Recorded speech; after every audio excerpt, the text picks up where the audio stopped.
When you're working on a dream, at some point in time, a transition takes place. And the transition is what you are becoming in pursuit of the dream. Because even if you don't get the dream, you become such a strong and powerful person. It will so change your life, you can look at something else and say, well, I think I'll go do this then. Because you have now developed yourself in such confidence and such competence in how to deal in the arena of life that you can move into another area and not miss a beat. Once you begin to discover who you are, then you really realize how you have been given authority and dominion over everything on the face of the earth, including all the dimensions of your life. But you can only do that through the struggle of life. And most people avoid the struggle. Most people go through life avoiding pain. And when you go through life like that, something in you dies. Something in you that you never activate is lying dormant in there, that you never get a chance to call on because you have not challenged yourself. Somebody said, the land of familiarity belongs to the dead. That most people like to feel like they're a king in the area of their comfort zone. They only want to do those things that they know how to do well. Osborne said, unless you attempt to do something beyond that which you've already mastered, you will never grow. So if you want to begin to grow,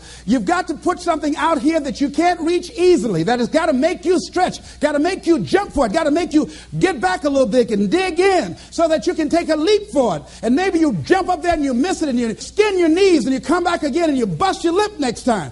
But you keep on, and through that process, you learn how to leap higher. You start challenging yourself to dig deeper, and then you discover some things about you that you don't know right now. Some talents that you have in you that you didn't know that you can do. I started out just talking to kids, and now I'm speaking at corporations. Now I'm traveling. I didn't know I can do this, but had I not given myself a chance, and I'm saying to you, give yourself a chance. Here's something else. If you want to begin to make your stuff happen for you, I think that it's very important that you start trusting yourself. Listen to yourself. Listen to that still small voice within you. Don't try and make everything logical. There's some things about life that defies logic, that you just can't explain how the outcome is going to be. I think that's why Paul said you've got to learn how to walk by faith and not by sight. That once you begin to trust yourself and your ideas and your instincts, life takes on a whole new meaning, because now I want you to do that feeling that you are led. Just feel, I am led. I remember the worst speech I had ever given in my life. I let someone exploit a fear that I had. For years I had a tremendous inferiority complex because I'm not college educated. And this person knew this. And she said, let me write this speech for you. You're going to speak at Ohio State University. Those people are very educated there, and they're going to know when you make grammatical errors, and they're going to know because of the substance of your speech that you are not literate. I care about you, and I don't want you to embarrass yourself. So this person proceeded to write a speech for me. I had a speech in my mind, but this person was stronger than I was negatively than I was positive about my own thoughts. And I gave my power away. With my permission, I allowed this person to guide me to do something that I really didn't want to do. But I didn't feel enough inner strength and conviction about my skills as a speaker and the message that I had to bring to stick by my guns. And I got up there at the Ohio Union, and I read this straight speech and did not move and did not take my eyes off the page, because I'm not accustomed to reading. And after I finished, some people gave me a standing ovation because I read it extremely well, and I was very tense and I was very nervous. But Boo was with me, and we've been together since second grade. And I didn't want to go on the side of the room where he was. I saw the look in his eyes. And another friend of mine by the name of Mike Williams, and I knew what they were going to say. And they had the look on their face like, what happened to you? And so I didn't go over there. I went over here where I could get some compliments. And these people were saying, you were very good. Oh, thank you very much. I wanted to be fortified before I got this whipping. So finally we were going to the car, and we got in the car, and Boo was trying to be as tactful as he could. And then he just said, that was the worst speech you have ever given. I said, oh, Boo, I know. Why did you read the speech? What happened to your spontaneity? You've always been an extemporaneous speaker. Les, why did you do that? When she told me that they wouldn't accept what I said, Les, let them take you as you are. I gave my power away.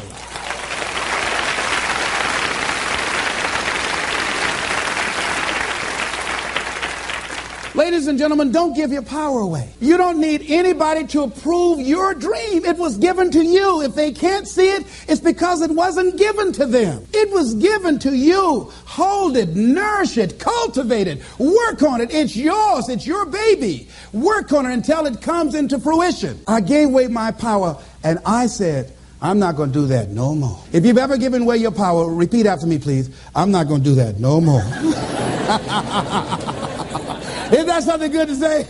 No. All right? Here's something else for those who make it today. Do what you know is right. Treat people like you want to be treated. Don't try and take any shortcuts. Don't try and cheat. Pay your dues up front. I believe, ladies and gentlemen, what goes around comes around. You can pay now or you will pay double later. So do the right thing. There might be a tendency sometimes, because of the negative part of our consciousness and our own programming, for us to want to say, well, I just do it this time. It won't matter. Won't nobody know. Ladies and gentlemen, everything matters. And you know you're somebody. You know. I'd rather lose out on my dream doing the right thing than to cheat trying to make a shortcut to get to my goal. I want to be able to look myself in the mirror. And that's what you want to do. There's no saying, judge a man not by what he does, but by that he doesn't have to do. And to judge the true quality of a man is what do you do when nobody's looking. See, there's some good out there for you in the universe that has your name on it. And nobody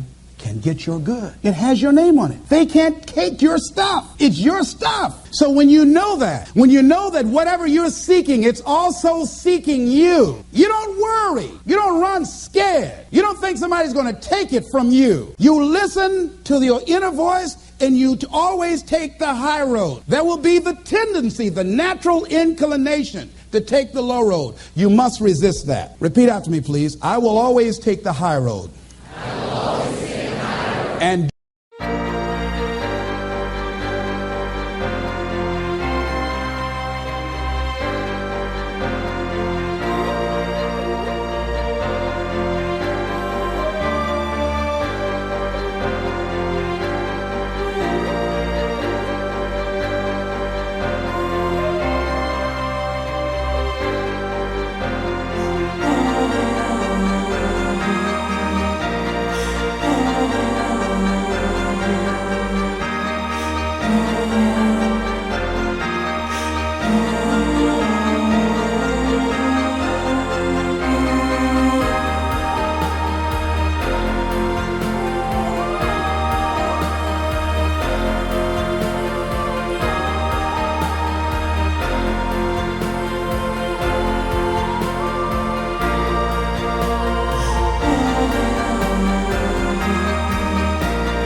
do the right thing, no matter what.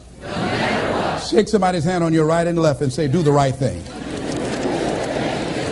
Here's something else I encourage you to do if you want to make it today. Keep your agreements. Keep your agreements that you make and establish a network of people who will also do that. Establish a network of people in your life that you can count on, that will be there for you when you need them, and you be there for them. And test them sometime. Find out how many flaky people you've got in your life. Ask them to meet you someplace and say, this is very important for me. Will you be there for me? I need you. And whoever shows up, write their name down. Those that don't show up, draw a line through their name. And when they call you, make sure you're not available for them. Are you busy? No. I just choose not to deal with you in this way. Get all the flaky people out of your life. I asked a friend of mine today about a mutual friend. I said, have you talked to him? She said, no. I said, why? He's so negative. I had to cut him out of my life. I couldn't risk having him in my life. In my office, I have a lot of fruit. And I had a basket of apples on the table, and I had a plum that had...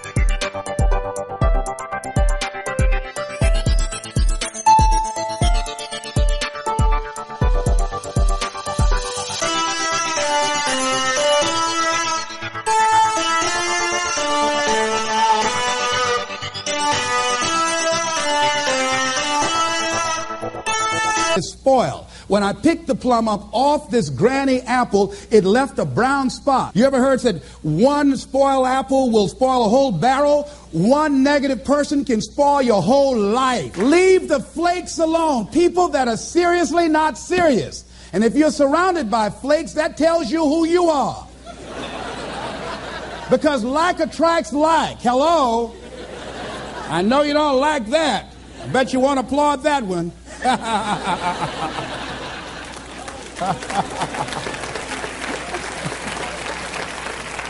You applaud for them, huh?